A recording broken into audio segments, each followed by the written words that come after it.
नमस्कार, हिंदुस्तान न्यूज में आपका हार्दिक अभिनंदन। मैं डॉक्टर रेखा फिर हाजिर हूं देश और दुनिया की कुछ बड़ी खबरों के साथ। पड़ोसी देश बांग्लादेश में राजनीतिक हिंसा तेज, सड़कों पर आग और टकराव, हालात लगातार बिगड़ते हुए।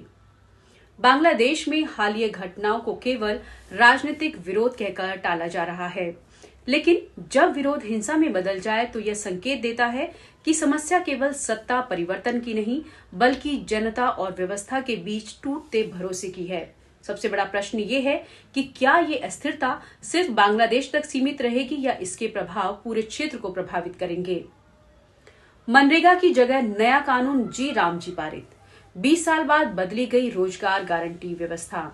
सरकार का कहना है कि नई योजना अधिक प्रभावी होगी, लेकिन मनरेगा केवल एक योजना नहीं थी। ये उन लोगों की आखिरी उम्मीद थी जिनके पास ना स्थायी रोजगार था, ना शहरों में अवसर। क्या नई व्यवस्था वास्तव में रोजगार की गारंटी दे पाएगी या ये सिर्फ नीति परिवर्तन बनकर रह जाएगी। दिल्ली एनसीआर में वायु प्रदूषण गंभीर स्तर पर, AQI 440 के पार। प्रदूषण को हर साल मौसमी समस्या बताया जाता है, लेकिन जब बच्चों की पढ़ाई प्रभावित हो और सांस लेना स्वास्थ्य जोखिम बन जाए तो ये पर्यावरण नहीं बल्कि सीधे शासन और नीति का मुद्दा बन जाता है। प्रश्न ये है कि क्या हम हर साल इसी आपात स्थिति को सामान्य मानते रहेंगे या कभी स्थायी समाधान की ओर भी बढ़ेंगे। फिल्म धुरंधर की वैश्विक सफलता 700 करोड़ क्लब में शामिल। इस सफलता को सिर्फ स्टारडम से जोड़ना अधूरा विश्लेषण होगा।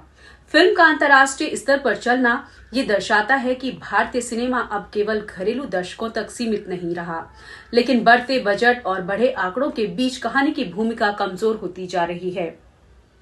और वैश्विक स्तर पर गेमिंग और तकनीक का तेज विस्तार, नई डिजिटल अर्थव्यवस्था का उदय। गेमिंग अब केवल मनोरंजन नहीं रही, दुनिया इसे रोजगार, नवाचार और तकनीकी शक्ति के रूप में देख रही है। भारत में उपभोक्ता तो बड़ी संख्या में है, लेकिन नीति और संरचना अभी भी पीछे चल रही है।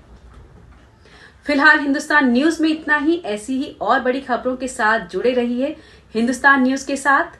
जय हिंद।